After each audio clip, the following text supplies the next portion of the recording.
context of Central European literature, especially Slovak and Czech. His monograph, Frontier Orientalism and the Turkish Image in Central European Literature, was published in 2020 by Lexington Books.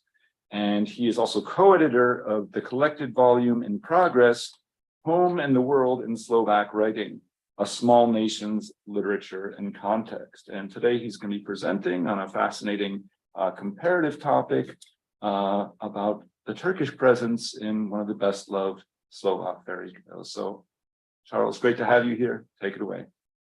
Okay, thanks a lot. It's actually, I think, the third event we've done together. One talk on Czech and Slovak, and that's right. Not counting the Švejkathon, which was a big event. Yeah. And the other Švejk thing coming up. But so this is my first time in person at Columbia. So, welcome. Yeah. So I'll be discussing this story known as the Well of Love. So actually my starting point was going to be Orientalism as a concept, which of course Edward Said was based at Columbia for most of his career when he popularized this sort of critical notion of Orientalism. And this has spun off into a lot of other work, including post-colonial studies and really the way that perceptions of the non-Western world by Western writers is seen. And I just wanted to start with him, but then we're actually branching off into the Central European and Slavic version of this, which is actually somewhat different from Said's classic model of Orientalism.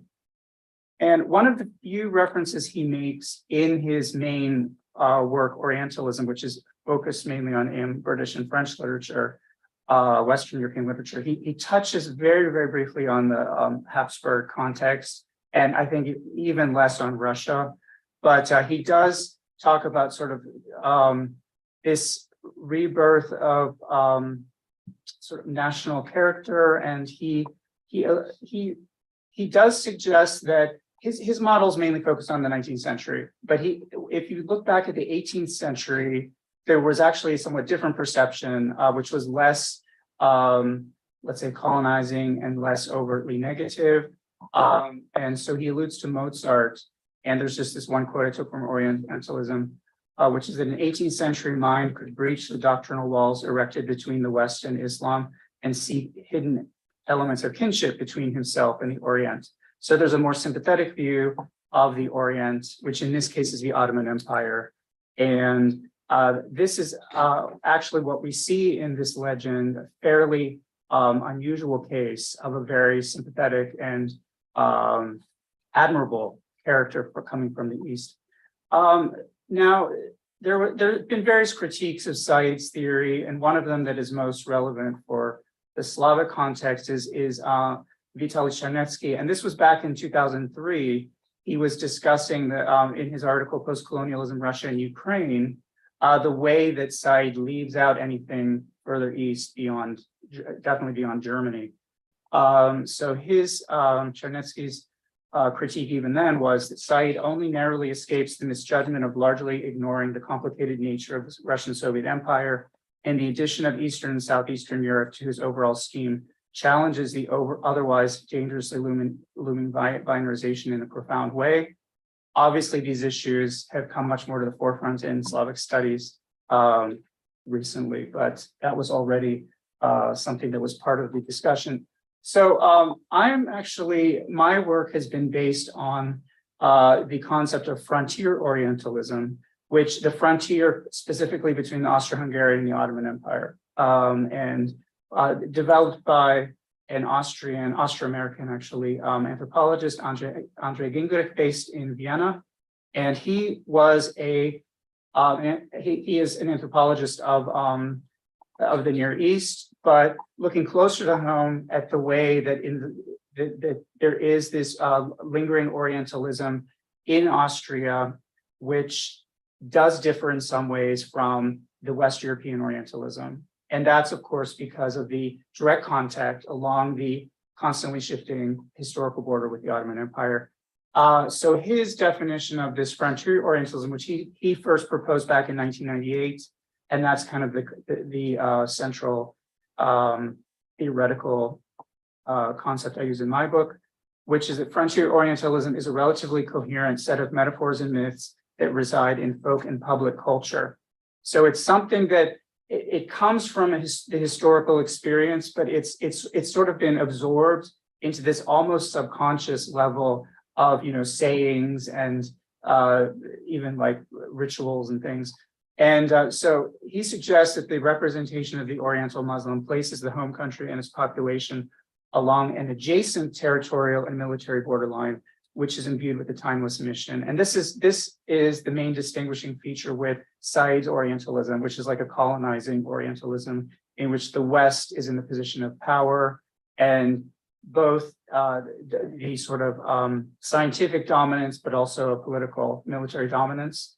And it becomes more complex when you have two rivals directly along a frontier or a borderline that are, in the case of Austria itself and the Ottoman Empire, evenly matched. And then when you look at these smaller nations within the Austro-Hungarian Empire, some of which were actually occupied or invaded by the Ottomans, then the power balance shifts even more, that the non-Western power is the dominant power. So it's this almost mirror image of the classic methodology of Orientalism. But this is just on the side here, an example of an apartment building. This is just a 20th century apartment building, I think post-war, some early, in Vienna, with a decoration of the Turkish invasion, the unsuccessful siege of Vienna, but just showing how, just like on a wall mural, walking down the street, you can see the Turkish wars in the center of Vienna.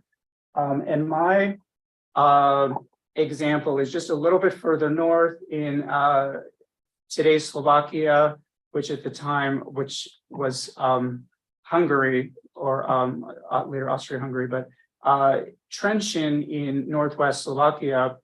And the setting itself features the legend itself features three main characters, one of whom is a historical figure and two of whom are completely legendary and imaginary, essentially. But the real figure that we can actually place in a very specific time and place is Stephen Zápolya, or Zápolsky in Slovak, who ruled Trenčín Castle as I believe a Hungarian palatine from 1492 until his death, which essentially is just a 10-year period. We can sort of narrow down the time when Zápolya was in Trenčín to the very end of the 15th century. Now, in the legend, there are various continuing conflicts on the border with the Ottoman Empire. And Zápolya captures a group of Turkish prisoners, not only soldiers, but also some kind of traveling figures. And so there's a Turkish woman named Fatima, who in the best known current version of the story, she's usually called Fatima, but the original version that I'll be talking about in a minute actually is the correct Turkish form, which is Fatima, and sometimes also Fatime. So there's various versions of her name, but the main event in the story is that her beloved, who's sort of she is engaged to marry her, Omar, who is a high-ranking Ottoman, but disguises himself as a merchant and comes to ask for her freedom. He's hoping to ransom her from Zápolya, and Zápolya is not interested in money or gold or other ransom. He replies he will only free Fatima if Omar can dig a well through the solid rock. And Trenčín is built on a rocky plateau overlooking Trenčín, and there was no water source, so he wanted a reliable well. So after 3 years of backbreaking labor, Omar, with his various, he's not just doing it by himself in the original, he has helpers, but he does reach water, and it becomes known as the Well of Love. So this is a real place, Trenčín and the castle. It does have a well. And so this legendary story has become identified with this real place. So as you can see here on the right, there's a picture of the real well, but it was actually dug, not in the time where the story is said, and it was dug by Austrian soldiers over a period of, I don't know, 30 or 40 years, and there's no factual Ottoman connection at all. And Trenčín was never right on the border. There are regions of Slovakia that were actually occupied along the Danube, especially the lowlands. And there were other areas in the center of Slovakia that were subject to very frequent Ottoman raids. And there's other literary works that are based on that. But Trenčín really wasn't, directly within that frontier zone. So it's sort of an interesting fact that has become associated with it. But I'm going to actually look now, ironically, the story, which is very well known in Slovakia, and I'll be talking about that a little bit later, that it's sort of accepted as a traditional Slovak story, but it was originally published in a version written in German by a Hungarian nobleman of possibly Slavic background, but basically a Hungarian-speaking nobleman who published a German collection of stories of castles and places from Hungary. And so the oldest known version of the legend is basically, as I've described, Zápolya captures Fatima, and Omar comes to ask for freedom. And the key sort of challenge in the story is when Zápolya says to Omar, "No sooner will you coax the foolish water of compassion from these eyes, try it and I'll let Fatima and all of these other captives free." So basically saying, well, it would be easier to make me weep for your situation than to reach a water in this hopelessly, rocky terrain. And in the original version, this is almost like he's taunting him. He's just making fun of him. But Omar actually takes this literally, and he says, "Okay, well, if I create a well in this rock, will you change your hard laughter, your mocking joke into an arrogant promise? So even though you are mocking me, but will you keep your word as a gentleman?" So this is an interesting sort of twist, that the whole thing is basically based on a misunderstanding, right? Zápolya, at least this is, if you read the very first version of the story, Zápolya never really intends to put Omar to work digging a well. He's making fun of him, and Omar's like, "Okay, well, I'll do it." And he finally, when he does succeed, it's an agreement. They shake hands, and it's agreement among two high-ranking, well-born gentlemen, and therefore they honor this agreement. Right. So there's this sort of gentlemanly code of honor that supersedes the national differences, these sort of even religious differences. In a sense, they're in the same. I mean, obviously, we can't discuss class in quite the same way in modern terms, but they're both sort of these two upper class figures who can make this kind of an agreement, and okay, you've held your side of this promise, and I will give you back your beloved, and there's happy ending. So if we go on here, what is interesting is before the story even appeared in Slow, so this first version was 1829, published in a collection in German, and that collection was actually translated into Hungarian. And it was published by the same publisher. The German edition was published in Budapest, and so was the Hungarian. And the third version of the story, besides those two versions, was actually a British traveler, John Paget, I guess, who published a travelogue about Hungary and Transylvania, but Hungary including northern Hungary, which today's Slovakia. And he used Mednyánszky's collection as one of his sources because of again, it was in German, so it was accessible to an educated, Englishman in a way that, a Czech or Slovak edition would not have been. And he retells the story in English, but he makes these, it's interesting when you read his, and it's sort of a paraphrase of the story as part of his travelogue as he reaches Trenčín and visits the castle, which then was in ruins. And he's like, "Oh, this is so evocative." And when you read this book, and he realizes that Mednyánszky sort of has really created this fantastic version. This is not a truly historical tale, but he tells it in a slightly different way. And this quote, again, this is Trenčín from outside, as you see in the picture here. The haughty lord swore he might more easily obtain water from the rock they stood on than compliance from him. Try, said he in scorn, and when the rock yields water to your prayers, I give up Fatima, but not until then. On your honor, exclaimed Omar, springing to his feet. You give up Fatima if I obtain water from this rock? If you do, said the knight, astonished that the Turk should have understood him literally, I pledge my knightly word to release your mistress and all my prisoners ransom free. So Paget actually makes it explicit that this is just a misunderstanding, that he's taking this joke as a literal promise. So again, this was only 10 years after the first version was published. And when we now come to the 1840s, this is a very important decade for Central Europe because of the various political conflicts and the revolutions of 1848. And in the Slovak context, this is actually when the written Slovak language, modern literary Slovak, was really put in its present day form and by Ľudovíť Štúr in the 1840s. Until then, Slovaks mostly used Czech, literary Czech or biblical Czech as their literary language. And then there was an earlier version of Slovak that was considered too close to Czech to really be suitable for Slovak. So they reformulated, let's say, the literary language based more on the Central Slovak dialect. And that's what is still in use as the main literary language, which is quite different from, especially Eastern Slovak, but also Western Slovak is still somewhat closer to Czech. So what's interesting here is there are two poems that the story then was sort of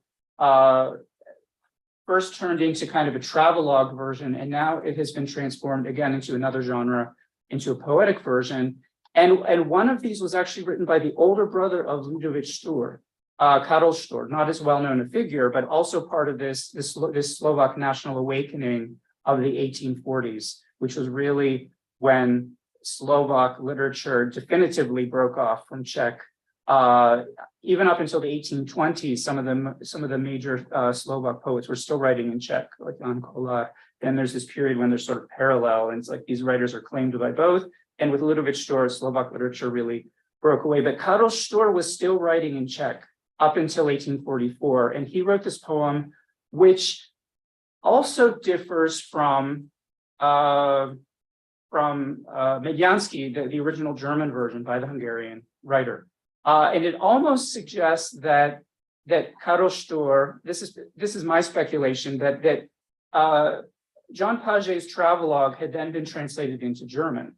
So both Mednyánszky and Paget were available in German, which was basically for all educated Slovaks and Hungarians was really a second or third language.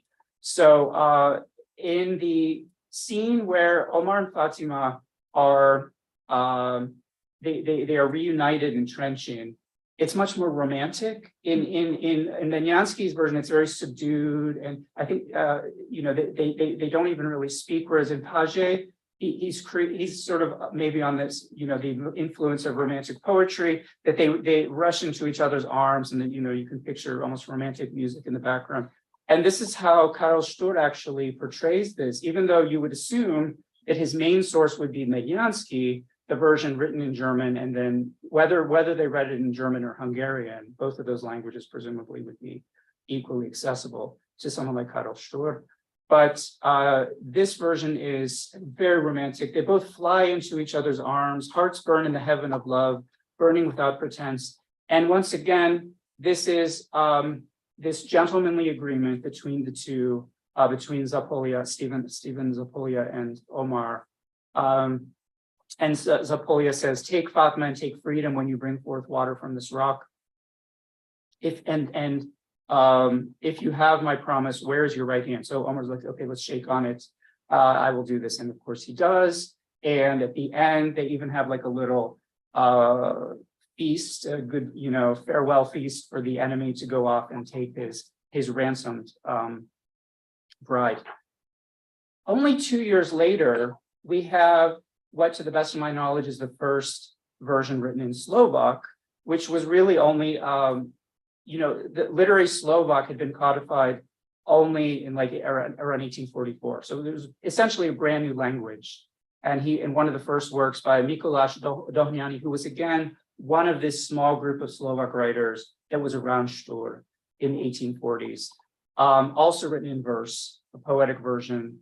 And this was called the Well of Trenčín. Oh, I just as an interesting little side note, that the title of Štúr's poem is a monument to love, pomník lásky. So there we have love, but we don't have the well, right? It's a monument. And here we have the well, but we don't have love. So we haven't quite reached the definitive title yet, the Well of Love. And I actually forgot to point out that Mednyánszky's original title is the Well of the Lovers. So it's more focused on the specific characters. And as we get into the 20th century, it became known as the Well of Love. It's sort of this broader romantic theme. And again, in Dohnány's version, we have this sort of very romantic and emotional reunion. Omar forgets everything and leaps towards Fatima, who casts her black eyes to the ground. There's a long moment of silence, and the two lovers fervently embrace. And then when Omar appeals to Zápolya to accept the ransom, Zápolya says, "Until you bring forth water from this rock, until then you won't lead Fatima from here." So gradually, we're going from him just joking at using this metaphoric, the tear as somehow it's harder to squeeze a tear from my eye than to bring water from this rock, into just a straightforward challenge, like, okay, you dig a well and I'll give you back your beloved. And it's this gradual shift into something more away from the metaphoric and figurative into the literal. Okay, so I don't know exactly what happened in the later 19th century. This story did become sort of part of the local tradition, and I don't exactly know how the whole process went. That obviously it was first written in the mid-19th century, and the next version I know in literary form doesn't come until the 1930s. And by this point, it was included in two different volumes by two different writers, but under the same title, Slovenské hrady, or Slovak Castles. And there's an interesting genre, which is very Central European, of stories that are basically fairy tales tied to specific real castles. And it's like you open up a book of stories and each castle has its own legend. And most of these are completely, made up there. But the Turks add this sort of vaguely historical, the fact that there were real Ottoman invasions, and part of a large part of Hungary was occupied by the Ottomans for over a century. It adds a little bit of a veneer of believability.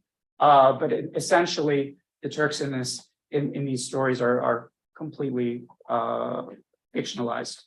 So in Politska, Vladimir Politska, one of these Slovak writers who wrote a collection of stories, and he has a chapter about Trenčín, and he's actually writing about how Trenčín was attacked. There was a significant battle, I think in 1663. He says, in Stephen Zápolya's time, which was the 1490s, the Turks began to push into Hungary from the south, and then they reappeared before Trenčín in 1663, when he says these dog-headed heathen carried off many people into captivity. And this is incidentally relevant to Švéd. We're talking about another time. This sort of insulting language towards the Turks.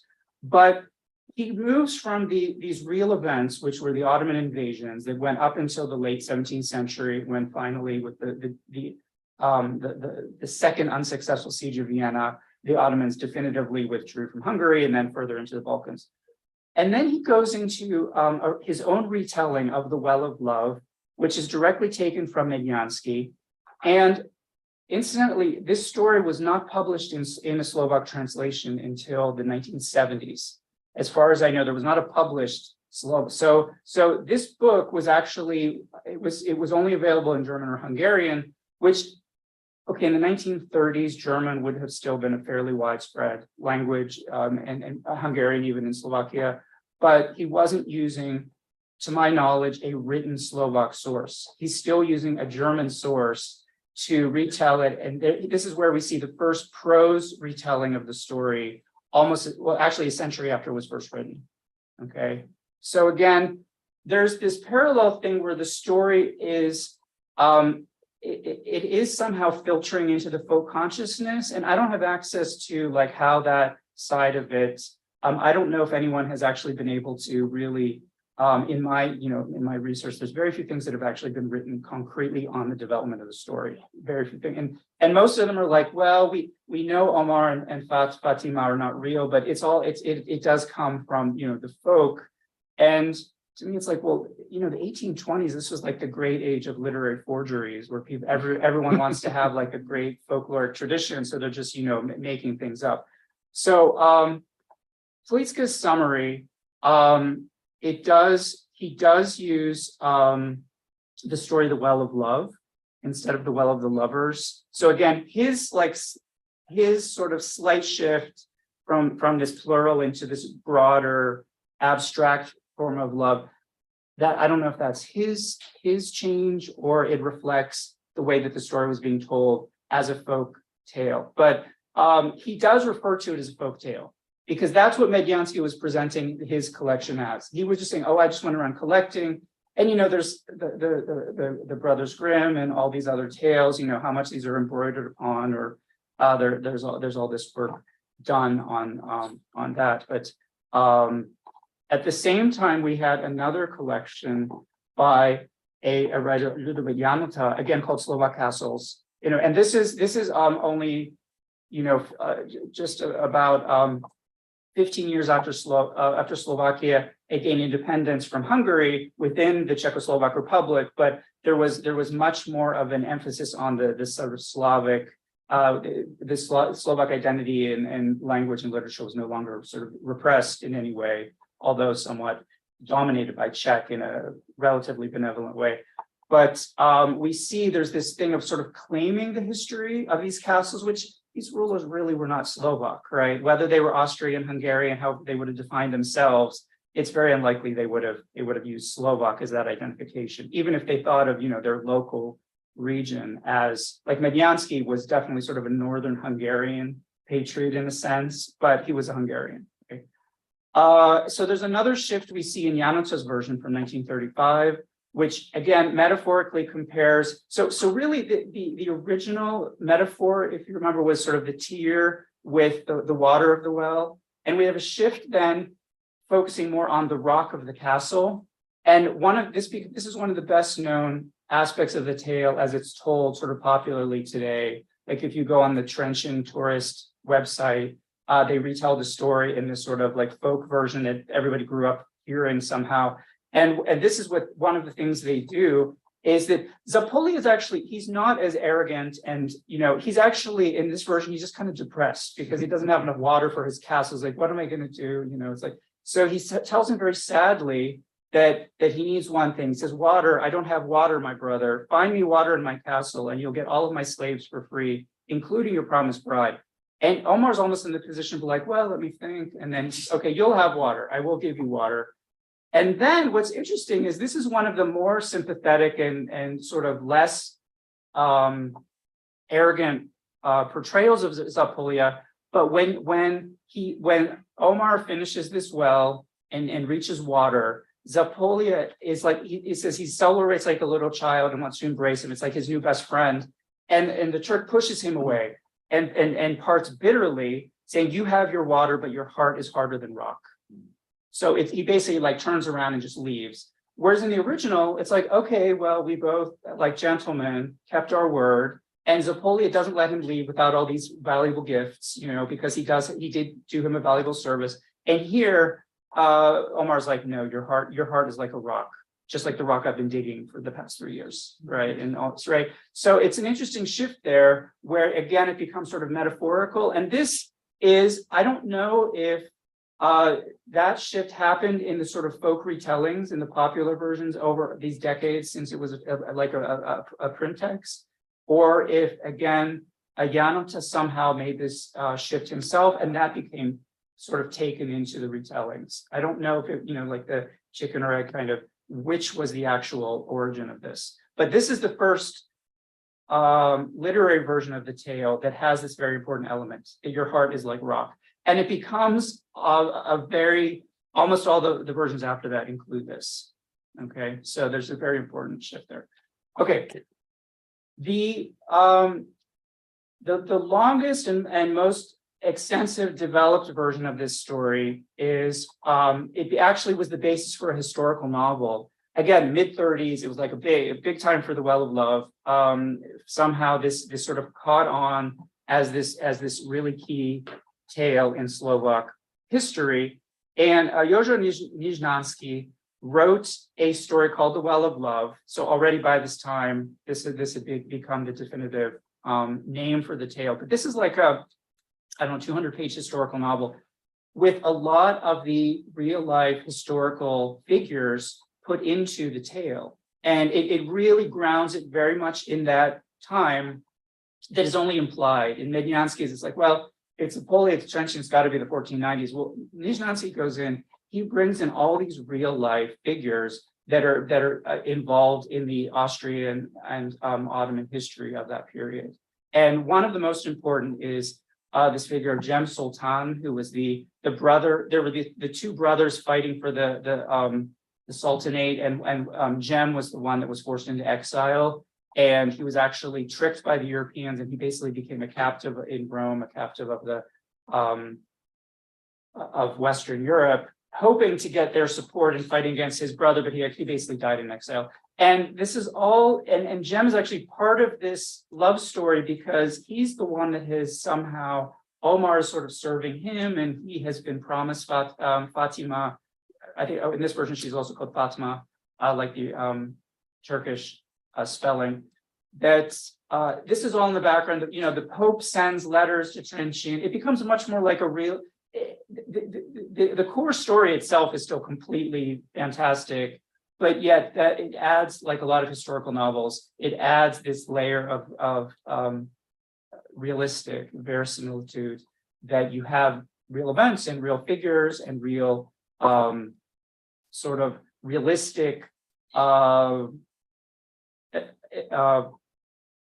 realistic atmosphere of the time, let's say. So there are a couple of changes. Obviously, how is he going to take a 3-page story and turn it into a 200-page novel? Omar doesn't even show up until like halfway through the novel. So actually, there's a totally new character. And again, if you remember in the original story, there weren't really any Slovaks. I mean, Zápolya is not really Slovak, but we add a Slovak, like a clerk or a what do you call, like the record keeper of the castle, Ambro Sabatos, who becomes kind of the, in a sense, the protagonist, because he's observing everything. And it becomes this, actually, it turns into a love triangle between Omar, Fatima, and Ambros, who actually Fatima is not completely indifferent to him, right? She's still in love with Omar, but that is more of an arranged marriage. So it's that it was this high politically organized thing, and it becomes this well, does he really, and Zápolya is giving him advice, almost like this older brother. He knows that he's in love with Fatima, and he's like, okay, well, you have to be realistic here. And there's this interesting dialogue where Zápolya is actually advising him about the cultural differences, about, well, you're in love with a Turkish woman, it's not as easy as it, like falling with one of our people. So he says, in fact, you are from two worlds, separated from each other by a wide chasm. If it only depended on you, you would marry her tomorrow. But it depends on Fatima. She must cross over that chasm between you, because it is not the man who must adapt to the woman, but the woman to the man. She must forget about her homeland. In place of minarets in the crescent, our church towers with crosses must be engraved on her soul, and in place of Allah, her heart must be filled with love for our God. So it really turns into this cultural appropriation, in a sense, that we don't have in the original version at all. It's a love story between two foreigners, let's say. And here it becomes really this cross-cultural love story. And there's actually a scene where Omar and Ambros actually fight a duel. And then it's like, okay, well, now Omar, proves his strength through his chivalry, and he has the right. And there's another angle where Zápolya's wife, who is also mentioned even in the original Hedviga in Slovak, who was also a historical figure, Zápolya's real wife, falls in love with Ambros. So then it's all these twists and turns, and who's going to end up. Now, the other thing is that we see, this is, I believe, the original version of the 1930s edition, where you see, in terms of, one of the things, of course, Said's analysis of Orientalism is a lot of these sort of sexualized images of the East. And of course, the Orientalist painting of the 19th century, you see all the women in the harem or in the hammam, the baths, and usually naked and possibly dancing or various other exotic. And here we see obviously a scene that doesn't come from the original story, that Fatima is actually portrayed as half naked, and Omar in this this turban, but in the background you see the Slovak man, which I believe this is Ambros. I don't think this is Zápolya, because Zápolya doesn't really have any reason to be jealous. But there's actually something I didn't mention in Mednyánszky's version. There's a slight hint that Zápolya is possessive of Fatima. There's a slight suggestion that he's captivated by her beauty, and that might be part of the reason he's unwilling to let her go. But in this novel, it's sort of that love is imposed on this totally new character of Ambros. So moving into the 1940s, with the Slovak State, which with the Nazi occupation of the Czech lands, Slovakia broke off into its own puppet state, known as the Slovak State, and really this very heavily fascist ideological. A lot of the sort of some of the leading Slovak writers in the 1920s and 1930s who were writing all these surrealistic poems suddenly became really eager servants of this regime, and a lot of them went into exile after 1945. So Josef Branecki, who was a teacher at a Catholic school in Trenčín, and I actually don't remember at the moment if he himself was a priest, but he was critical of the existing versions of the tale. And there was an interesting, when around the time that these other versions came out, and I think he might even mention Mednyánszky's version, says, our people dramatically capture the whole story, which I have not read about in any adaptation of this tale. So he's saying, well, there's this wonderful oral version. The oral tradition of our tale is much richer than what we see in the literary versions. And so he wrote his own version 10 years later, which was published in the I believe the Slovak People's Party official newspaper, Gardista, and almost simultaneously it was published in an anthology called Tales and Historical Articles that was actually intended as a textbook. And in this case, Omar makes his comparison of Zapolsky's heart to a rock even before he digs the well. So he says here, when they're sort of bargaining about this ransom, he says, after a while, Omar said decisively, since your heart is harder than this rock, therefore I will force it to release a drop of water. And immediately they, meaning Omar and his servants, set to work to dig the well until they hit water. Okay, so just to pause for a second, here's a story that was originally written by Hungarian, sort of showing the supporting this greater Hungary idea of Slovakia as part of this Hungarian nation, which of course also included Transylvania. And then a century later, we see it really employed in the service of this fascist regime that is the Slovak State. In the 1950s, there was another version that was in another collection of tales about castles by the writer Josef Horak. I put a couple of illustrations here just to show you. This is actually, all of these covers are from the novel I was discussing, Mednyánszky, the one with the love triangle. But it's interesting if you remember the 1930s edition, which was very Orientalist in the sense of this exoticizing, but also erotic. And here we have almost the other sort of classic image of the Eastern woman, which is a totally veiled. We see Fatima, you cannot even see her face in that version, which it's almost the other extreme. And this is a later edition of Mednyánszky's, but from around the time, let's say the 1960s, 1970s. And Horek's version is actually the only one with the tragic ending. So this post-war, this is the generation that has come out of World War II, and they're in the socialist regime. And here Omar has the characters behave, they no longer have these like romantic outbursts and falling into each other's arms emotionally. They're very repressed and very, they're like, Zápolský holds total power over them, and they almost become helpless in his power. It's very interesting, this sort of 1950s version of this tale. Omar's eyes burned with an immense love, but he had to stifle everything, because as long as she was the captive of the lord of the castle, she was his property. The captive also stood silent, pale, as if carved from marble.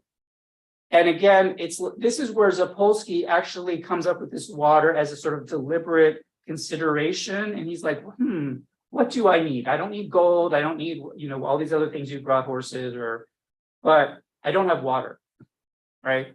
Create water for me here and I'll give you the captive. Okay. So this is almost like a business transaction in the sense of like, well, you need to give me the thing that I really need. And of course, strengthening his military power as well.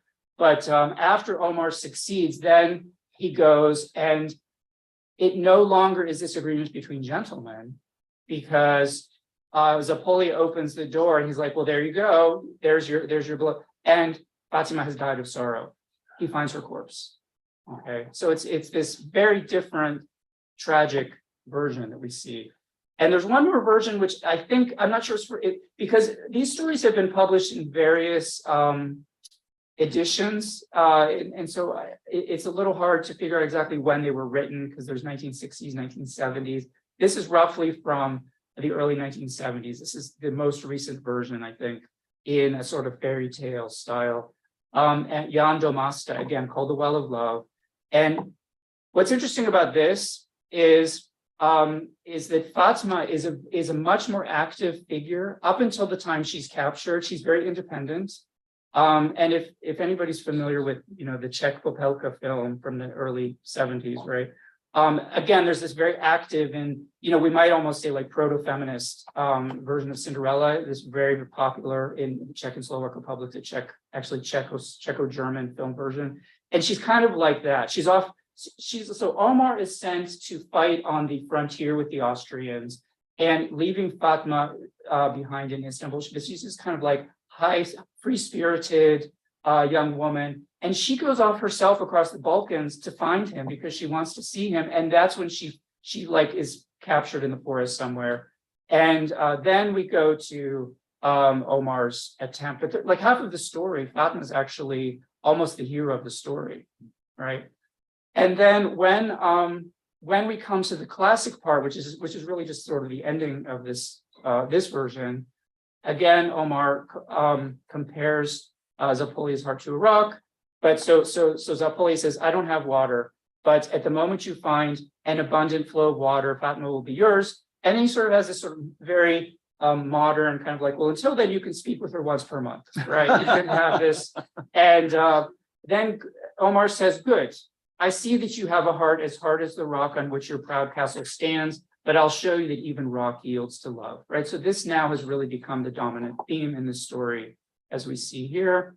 So I will just finish up by going back to my starting point with Said's little passing reference, which I would suggest that the lasting appeal of this story is how it presents these, what Said calls the hidden elements of kinship, that even though Omar and Zápolya come from these different worlds, these different opposing sides, they actually have a deep connection, both being these important high-born people. And we really see that even in the later versions, Omar becomes a romantic hero. So it's very much of its time, very much this early 19th century idea. But he also serves in the sense of this frontier Orientalism of what Gingrich sees as the timeless mission of defending the homeland. So I was just gonna, so this is actually, I've written about this in more detail in my book, but also in a collection that was just published. I wrote about the tale, but also with a German colleague, we translated the original version into English for the first time. So if anyone is interested in reading the full version of The Well of the Lovers, which became the basis for The Well of Love, it is available in this volume, Central Europe and the Non-European World, which is an open access book. So I will just give a little plug for that, that is available. And I think we can finish there for any questions. Thank you so much. What a fantastic story. I mean, I think it's one of these stories where, you know, the story of the story, the history of the story, and it's like its endless variations and evolutions is better than the story itself, Yeah. right? I mean, the story itself, in any particular version you choose, is a little bit trite. But this is fascinating. It's so meaty, the turns that it takes. I think I was at one point recalling Kundera's discussion of folk rhythms, and he's using the Orientalistic language of the dance of veils, and at each point you're taking off a veil and like getting, you know, some other version, you know, more exotic than the last. So much to unpack here. One thing that didn't come up, and it's a whole other topic, but I feel like it's got to be important for understanding where Oriental themes or Oriental dynamics function in Slovakia, which is how does Slovak culture construct the Hungarian other? Because I think from a Western European perspective, you know, Hungarian is something relatively exotic. Of course, Hungary is occupied by the Ottoman Empire. It sounds like, you know, the whole question of Hungarian identity has been dodged by all of these authors. Mm-hmm. But what's in the background Mm-hmm. of how Slovaks are viewing, you know, the people who were there, you know, dominating power for 900 years, right, or 1,000 years? Yeah, obviously the Hungarian aspect of this is really essential, and it I do look into that more in my book, so there is a bigger picture involved. But this version is actually, I was trying to put together a somewhat more complete picture of this evolution of the Dance of the Veils, because when I first wrote about this story, I actually wrote my overview of this frontier Orientalism. My book focuses on Slovakia, but I do include Hungarian to the extent that it sort of is indispensable for Slovak. So I'm not Hungarian, so I really only have access to the translated works. But luckily, there's more translated from Hungarian, maybe unexpectedly, but from these great authors, at least, that is available than from Slovak. So the case of, I would actually turn that around first, that how the Hungarians saw the Slovaks, and of course the Hungarians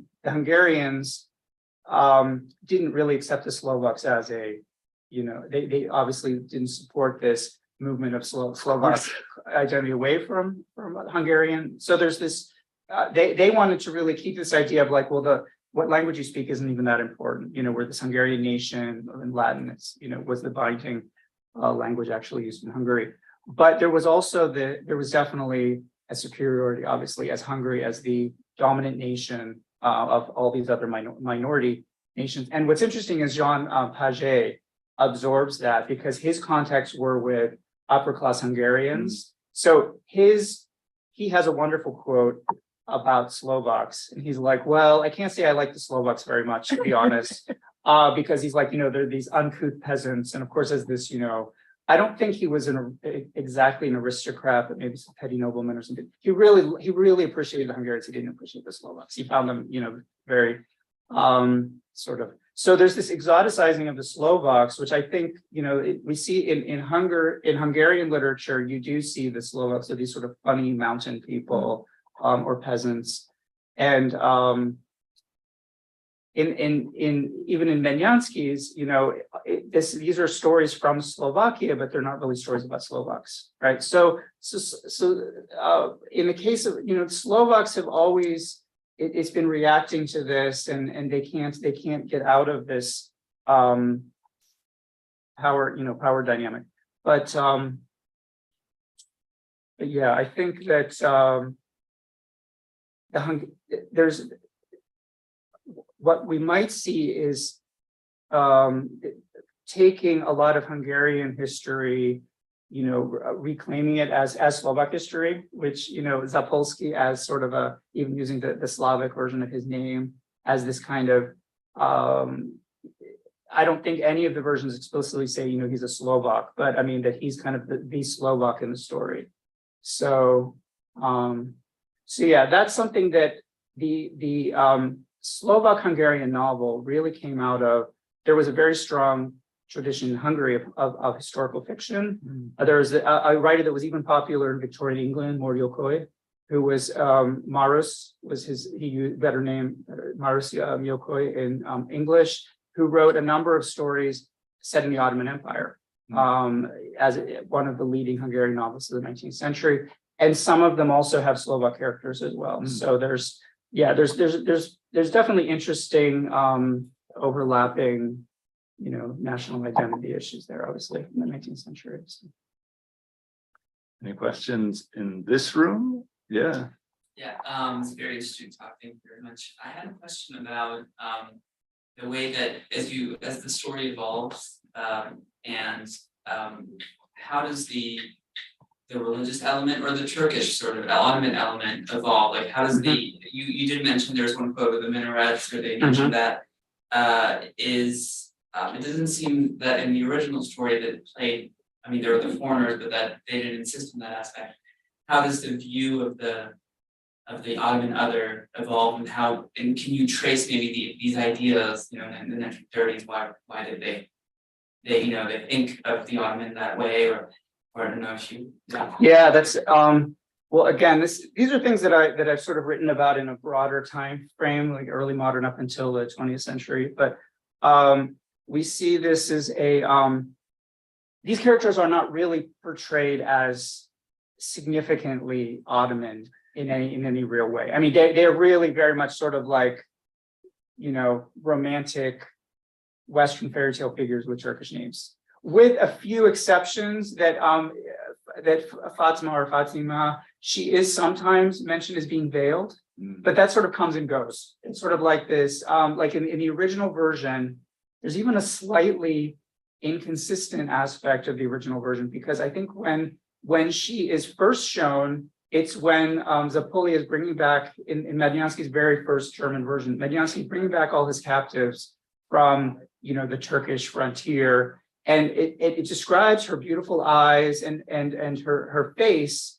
but then later on, it's claimed that the first time Zápolya sees her face is when Omar comes, and that's when she's like asked to remove her veil, and Zápolya has this moment like, oh, she really is beautiful, But it's like, well, weren't we looking at her at the beginning of the story already? So the veiling is one aspect, and you see that even in the visual presentation of the. I didn't actually point out, I had even a third version of the cover of Mednyánszky's novel, where again, Omar has the turban and Fatima has the veil. So we have these different, in the one where she is very, I think it's actually Horak's version, she's actually disguised, and she's actually disguised as a warrior in the one when she's captured, but as soon as she is her armor or whatever, again, like why they're fighting in armor, it's like it's concealing her true appearance. Then she sort of loses all of this fighting spirit and she becomes this passive figure. So it's interesting, like she goes from being this breaking out of not only cultural but even her gender norms, and then she's put back into this really passive orientalized female image. So yeah, each version has these slight variations, but I think we could safely say that there's not really a consistent attempt to really show them as Ottoman in any real way, except sort of this like dreaming of her homeland, thinking of minarets, on the Bosphorus, whatever. But yeah, just the whole story itself, it's drawing on all these sort of romantic or fairy tale tropes. So I noticed that even at the point where it's encouraged to stop following Allah and follow our God. It's not even about the teaching of Christ versus the teaching of Muhammad. It's just kind of like, oh yeah, it seems very sort of arbitrary and sort of nominal, this difference. There is one when in the very first version, when Omar reaches water, he does call out like God is great. Which is like the call to prayer actually, and actually uses Allah, which Paget then doesn't reproduce that part of the story. So in his version, and then not every version uses this, but that does make it this explicitly almost like a prayer when he so that was the other aspect that I was going to mention besides Fatima's veil, this sort of in a sense the prayer, a prayer of thanks in that case to Allah. So. Anything come in? I don't know. I don't see anything. There's one chat, but I don't know. Question, yeah. Prominently does the story of the German literature was taught in schools? How well is this known? Well, I think that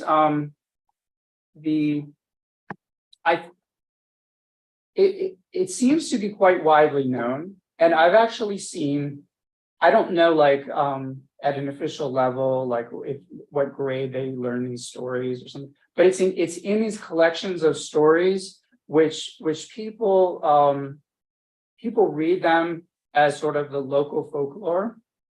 So it's sort of, I don't know that it's taught as much as like children might read stories about Slovakia, and it's like, oh, here's a story about this castle and that castle, and this is the Trenčín story, and it seems to be really widely known. And I've seen like on the internet somewhere there was some kind of like sample test question for some. I don't know if it was like a high school Slovak literature class or something, but it was actually telling the story, and then there were questions about it. And so it's obviously, but I think it's obviously something that was so well known that they were using that just as an example. So I think it does play a role. It's definitely somehow, however, the sort of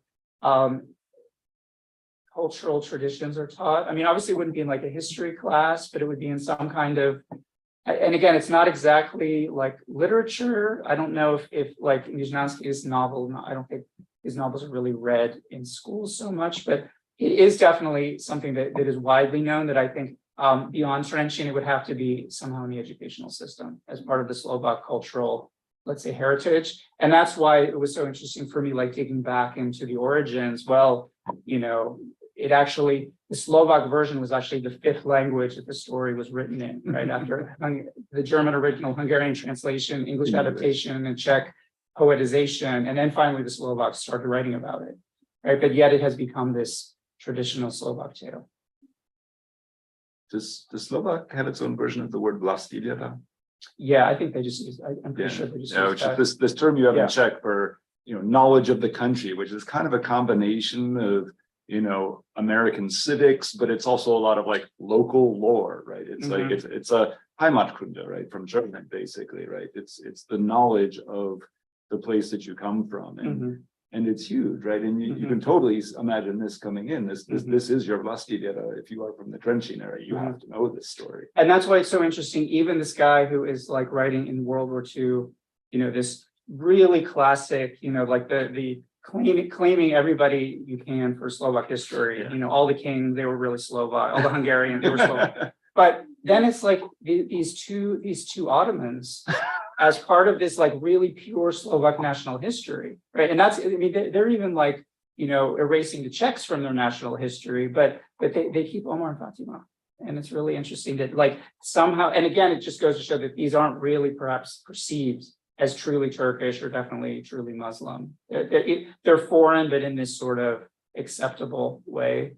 So, and there's in Yugoslavia with the Catholic Muslim, actually in like Croatia, for example, actually the Catholics and Muslims were